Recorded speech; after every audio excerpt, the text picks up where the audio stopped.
Hi friends, how are you? First of all Telugu entrepreneurs channel వ్యూయర్స్కి welcome friends. ఈరోజు నేను చెప్పదలుచుకున్న topic will Anthropic AI destroy software industry friends. నేను software ఇండస్ట్రీలో ఉన్నాను. నాకు తెలిసినంత వరకు ఇప్పటికిప్పుడు ఏఐ వచ్చి హ్యూమన్స్ని మొత్తం రీప్లేస్ చేస్తుందా అంటే నాకు తెలిసినంత వరకు అది కాదు ఫ్రెండ్స్. మొన్న ఒక 2 months ముందు వచ్చిన డీప్ సీక్ ఏఐ గురించి ఇలాగే చెప్పారు. 4 years ముందు చాట్ జీపీటీ గురించి కూడా అలాగే చెప్పారు. 25 years ముందు వచ్చిన కంప్యూటర్ గురించి కూడా అలానే చెప్పారు ఫ్రెండ్స్. కానీ జాబ్స్ కొంతవరకు పోయాయి. కొన్ని కంపెనీస్ లే ఆఫ్ కూడా చేసింది, అది ష్యూర్. దాంట్లో నేను కాదంటం లేదు. కానీ నేనేం చెప్తున్నానంటే హ్యూమన్ చేసే పనిని మొత్తం అది రీప్లేస్ చేస్తుందంటే మాత్రం అది కాదు ఫ్రెండ్స్. దీనికి ఒకే ఒక సొల్యూషను ఏంటంటే మనల్ని మనం అప్గ్రేడ్ చేసుకోవాలి.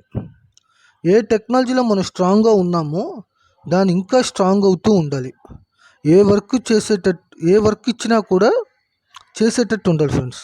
ఏ ఫీల్డ్ అయినా మీకు ఇంట్రెస్ట్ ఉండి మనీ వచ్చే పని ఏదైనా కానీ, అది సాఫ్ట్వేర్ ఇండస్ట్రీ కాదు, మనీ వచ్చే పని ఏదైనా కానీ మనం చేసేటట్టు ఉండాలి ఫ్రెండ్స్. ముందు మనం బతికించుకోవాలి కదా. సోమర్తనాన్ని వదిలేయండి ఫ్రెండ్స్. ఓకే, ఇంకా వచ్చిన మనీ కొంత సేవ్ చేసుకుంటూ మంచి రిటర్న్స్ ఇచ్చే ప్లేసెస్లో ఇన్వెస్ట్ చేయాలి ఫ్రెండ్స్. ఓకే, కరోనా విపత్తుని మనం దాటుకొని వచ్చాం, ఇది కూడా దాటేద్దాం. అందరూ బాగా కష్టపడదాం, మన కోసం కాకపోయినా కూడా మనల్ని నమ్ముకున్న వాళ్ళ కోసం ఫ్రెండ్స్. ఐటీ స్టాక్స్లో నేను చూసినప్పుడు చాలా వరకు ఫాలో అయ్యాయి. సో నా బెస్ట్ సలహా ఏంటంటే ఇండివిజువల్ స్టాక్స్ కన్నా ఐటీ బీస్లో ఇన్వెస్ట్ చేస్తే బెటర్ ఫ్రెండ్స్. ఎందుకంటే ఒక కంపెనీ డౌన్ అయినా ఇంకో కంపెనీ పుంజుకుంటే మనకి కొంచెం ఐటీ బీస్ కొంచెం రిటర్న్స్ వచ్చే అవకాశం ఉంది. రిస్క్ కూడా అన్ని కంపెనీస్ మీద డివైడ్ అవుతుంది friends. Okay okay friends, all the best. Next వీడియోతో మళ్ళీ కలుస్తాను.